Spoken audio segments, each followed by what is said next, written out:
Le bon goût s'assimile encore à de vieilles valeurs. Comment il faudrait être. Et moi, je n'aime pas ça. J'aime créer une nouvelle façon d'être. Donc le bon goût, je m'en fous.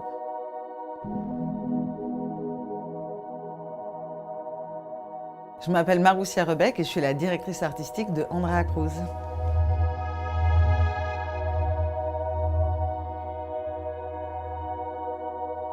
J'ai fait les Beaux-Arts à 18 ans et ça, c'était vraiment une révélation. Donc j'ai fait 5 ans d'études aux Beaux-Arts de Bordeaux, puis après une résidence à la Villa Arson avant d'arriver à Paris et de créer Andrea Cruz. Je suis arrivée à Paris, jeune artiste, pour faire carrière à la capitale. Et je trouvais ça un peu ridicule aussi comme mécanisme obligé. Puis j'arrivais, j'étais toute seule. Et donc j'ai créé Andrea Cruz pour ne pas être seule, comme un alter ego plus fort que moi, un surmoi, qui pourrait rassembler des gens autour de valeurs qu'on aurait en commun. Andrea Cruz a été conçu comme un collectif. Et donc si aujourd'hui on est marque de mode, donc on est un peu plus structuré dans qu'est-ce que fait chacun, pour moi c'est toujours important de mettre tout ce travail au cœur de l'histoire. Andrea Cruz, je l'ai toujours défini sous la maxime Fashion, Art, Activisme.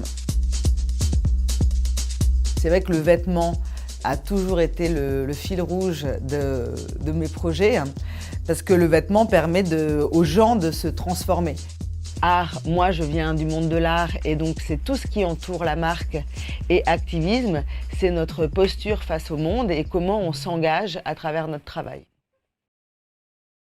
Au cœur de l'activisme d'Andrea Cruz, il y a l'upcycling, qui est donc le principe de reprendre des vêtements existants pour en faire des nouveaux. Et l'upcycling, c'est prendre un pull, lui mettre les jambes dans les manches et en faire un pantalon. Et du coup, c'est une transformation super immédiate des choses. C'est leur donner un autre sens, une autre histoire, de façon presque instantanée. Si je devais définir ma pratique de directrice artistique, je dirais que c'est l'upside down, quoi. En fait, c'est de faire rencontrer des univers. Et en fait, c'est l'interstice qui va créer quelque chose de magique. Et plus tu as d'audace, plus la magie peut se créer. Donc moi, ma force, c'est ça, c'est de ne pas avoir peur et de créer des trucs un peu fous, des espèces de collages un peu chelous qui font que ça crée des histoires que moi j'appelle extraordinaires.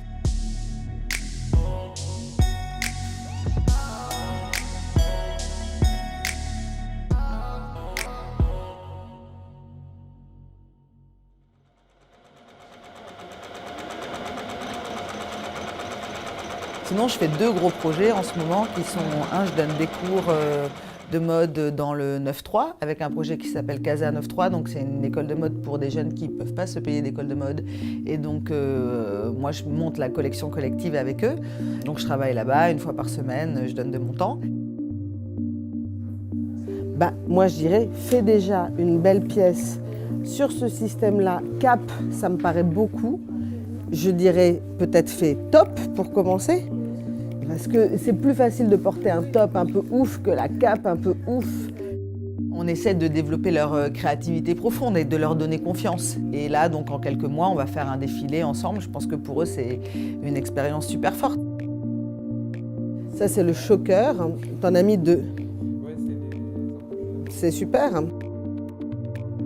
Je trouve que culturellement, on est vachement sur une autoroute où tout le monde se ressemble.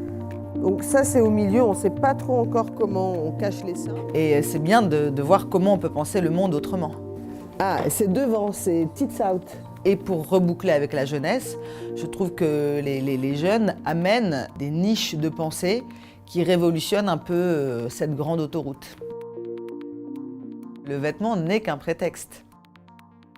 Moi, je ne m'intéresse pas aux vêtements en tant que forme décorative, mais en tant qu'objet social.